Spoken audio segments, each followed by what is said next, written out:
And that co-host is a 5'11" sophomore from Fuquay-Varina, North Carolina. I've seen better heads on cabbage. It's Mullet.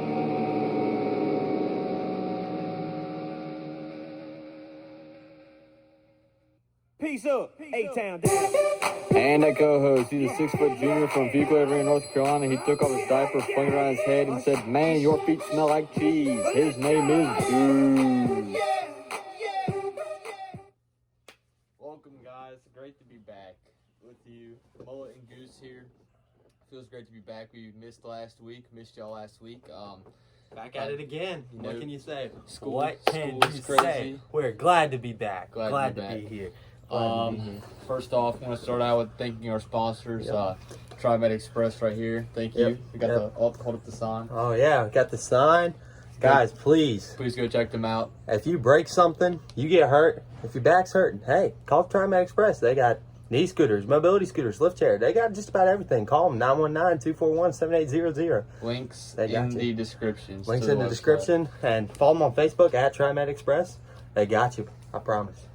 Some good guys. Also, thank you to our other sponsor. Our other sponsor, Pigeon Farms in Whiteville, North Carolina. They got the beef. So thank them for the hats they provided us today. I'm loving it. Call us McDonald's. We're loving it. Exactly. So let's review last week's games. Let's do it. How are you feeling about last week's games? Oh, wow. Last week I wasn't very excited because Georgia Tech wasn't playing. No, I'm just kidding. Kind of kidding, kind of not. But ACC was interesting. North Carolina, Boston College, that was something that I didn't expect. That was something I did not expect. But Carolina still pulled it out in the end. Props to them, Sam Howell, Mac Brown, that offense. They got what they done, what they needed to. And they got to stop when they needed to get a stop right there exactly. in the final minutes of that game. In the final minutes, your defense can play terrible all game, but as long as you have a win at the end of the day, they play good enough. That's true. And then let's go to the Friday night game, Wake Forest and the Fighting Camels. That is an ant and boot situation. Again, like we said last week last time with Clemson and the Citadel. Ant and boot. Ant and boot. What are you going to say? There's nothing more to it. I mean, really, there really is nothing more to it. Wake looked very strong in that game. It did. Bouncing back from their pretty horrendous start. I mean, I think this Campbell game will help get them trending in the right direction. They probably had one of the toughest 3 games in all of college football to start off. Their first start was tough. Now, my game of the week that I was very surprised was this Jacksonville State, Florida State game. Florida State snuck one out. Florida State snuck one out. Now, folks, we haven't talked to each other since Florida State lost to Miami, and I just don't want to comment on that one. I had Florida State in a big upset there. I did not. I just thought that Florida State could do something, but they just absolutely got smacked by Miami. And it's like I said in the first episode, Miami is indeed back. They are. We'll see what happens when they play Clemson this weekend, but that's going to be for later. So, yes. Now, my favorite game that I got to watch this week was that Pitt Panthers and the North Carolina State Wolfpack. That was big win for Dave Dorn in the Wolfpack. First big ranked road win since the 2017 season when Bradley Chubb was there, Jalen Samuels. Strong team. Finley's second year in Raleigh. That was a very good team. One of the better teams that NC State has had in the past 20 years. They've had some good teams.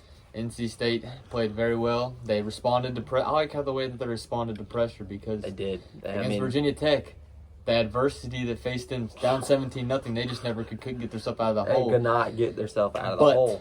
Against Pitt, I like the Pitt scored on the second play of the game, opening 75-yard touchdown. I mean, you don't like that as a State fan, but no, you like how you responded. You like how that we responded. Came out with confidence and commanded the offense. That's amazing. That's what it's made of. I'm glad to see that. 336 yards, 4 touchdowns. I liked what I saw out of him. Game-winning drive. Yep, Devin Leary, awesome. Emeka Emezi came up huge for the Wolfpack. They did. I mean, 2 touchdown catches. 2 touchdown catches. One big one. One very big one there at the end. That I really liked by Emezi, but thought NC State Looked very good all around. They were very quiet in that third quarter, but the fourth quarter they came back. And keep in mind, folks, that Pitt had only allowed 3 points in the entire second half the entire year. So they didn't have a lot of touchdowns, and State scored 2 touchdowns in the second half. So I liked what I saw out of that team. I like what I saw at State. What I saw at State. Can they keep it up? You say that for everyone, but can they keep it up? Can they keep it consistent? Because you saw them and won, and they played Virginia Tech. That's very true. And you saw what happened. Now they're hitting. Then they respond. You see how they come off the high horses in Scott Stadium this Saturday. All right, now time for another new featured segment. That we're going to be including in these. So we're going to let Mr. Goose take this one over. Yes, sir. Goose droppings of the week. All right, now can Yeah. Second 3 and out for the Blue Devils. Porter Wilson force a punt. Nice high kick. Robinson back. Now it's a loose football. Inside the 10-yard line. Still loose. Rolling toward the end zone. And Duke's going to make a huge play on special teams for the score. Talking about Beamer ball. How about Cutcliffe ball on the other side? Really long kick. Tavion Robinson backs up to catch it. You coach guys to always move forward to catch the football. And then once that ball is on the ground, good hustle by Duke Blue Devils to get on top of it. Ladies and gentlemen, that has been our Goose dropping of the week.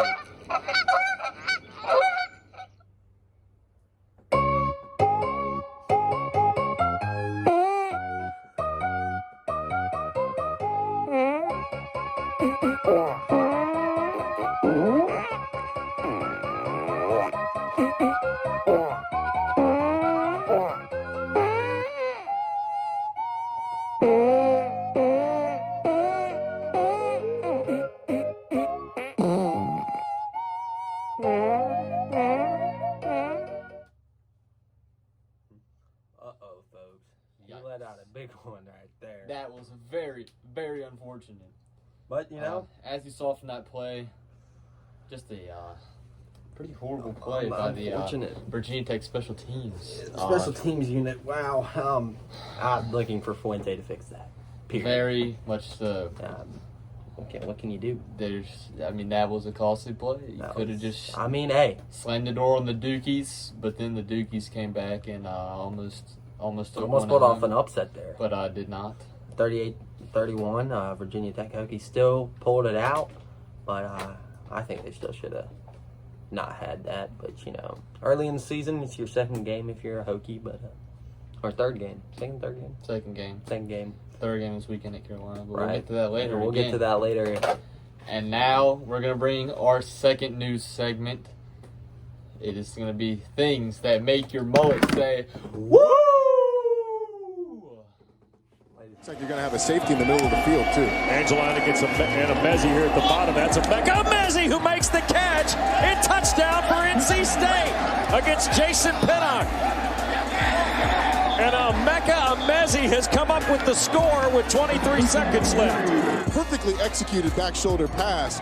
Amezi does a nice job of not pushing off, just falls away, catches. How about that? Things that make your mullet say, woo! What a play by the Wolfpack. That was just amazing. I mean, ultimately, it won them the game, scored 26 seconds left. I don't think it's any surprise that we saw that play. I watched it live. I watched it live at work. It was great way to fall away from a textbook play. Exactly right, textbook play. Couldn't ask for anything else by Mezzi. Thayer Thomas really stepped up that drive as well. He did. The Pack saw what they needed to do. They went out and executed. Very good.